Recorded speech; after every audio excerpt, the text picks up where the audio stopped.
নমস্কার, রিটার্ন লাভের একটি নতুন ব্লগে আপনাদের সবাইকে স্বাগত। আজকে বানিয়েছিলাম মোরলা মাছের পাতুরি, তাও কিন্তু আবার আলু টমেটো দিয়ে। এটা আমার খেতে বেশ ভালো লাগে।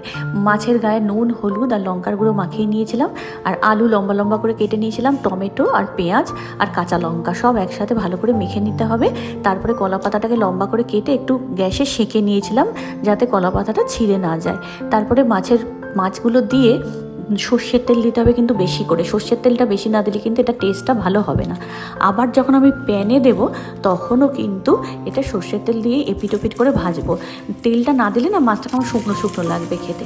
আর একদিকটা পুরো হয়ে যাবে, তারপরে অন্য দিকটা উল্টাতে হবে। আর কলা পাতা যখন একটু পোড়া পোড়া হয়ে যাবে মাছের মধ্যে না, ওই কলা পাতার পুরো ফ্লেভারটা ঢুকে যাবে, তাহলে না টেস্টটা দারুণ হবে। মানে পাতুরির যে আসল টেস্টটা, কলা পাতাটা না পুড়লে কিন্তু ভালো লাগে না খেতে। কলা পাতার গন্ধটা এটার মধ্যে আসে না।